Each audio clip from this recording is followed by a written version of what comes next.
नमस्कार मित्रांनो, स्वागत आहे तुमचं पुन्हा एकदा। बरेच दिवसांनी मी आज व्हिडिओ बनवत आहे, त्याबद्दल मी तुमची क्षमा मागतो। आज आषाढी एकादशी आहे। आषाढी एकादशीच्या तुम्हाला सर्वांना शुभेच्छा।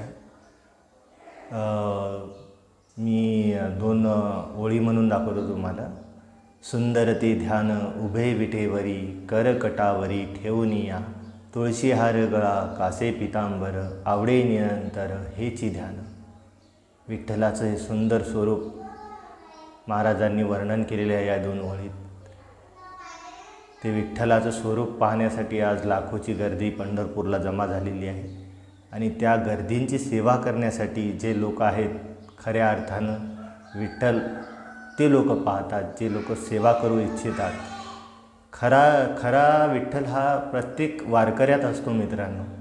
म्हणून वारकऱ्यांची सेवा करण्यासाठी बरेच लोक तिथं सेवेकरी म्हणून जातात। सेवा करणं हा मानवाचा धर्म आहे आणि पंढरपूरला खूप मोठ्या प्रमाणात गर्दी जमा होते। त्यासाठी तिथं काही लोक वारी करण्यासाठी जातात, तर काही सेवा करण्यासाठी जातात। जे सेवा करण्यासाठी जातात खऱ्या अर्थानं तेच विठ्ठलात, प्रत्येक माणसात विठ्ठल असतो, तर त्या प्रत्येक माणसातला विठ्ठल हा सेवेकरी बघत असतो। तर मित्रांनो, सेवा करत राहा। प्रत्येकजण एकमेकाचे पाया पडत असतो।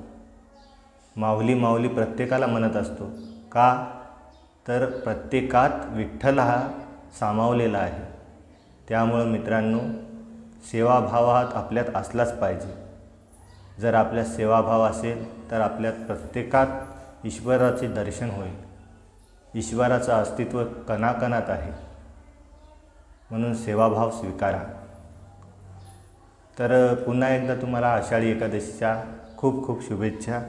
ही माझी मुलगी आहे कृष्णाली। राम राम कर, दिसत नसेल तो, राम राम कर, राम राम। तर चला, तर भेटूया नंतरच्या व्हिडिओमध्ये। आषाढी एकादशीच्या पुन्हा तुम्हाला शुभेच्छा। धन्यवाद। मी पुन्हा व्हिडिओ लवकरच घेऊन येईल।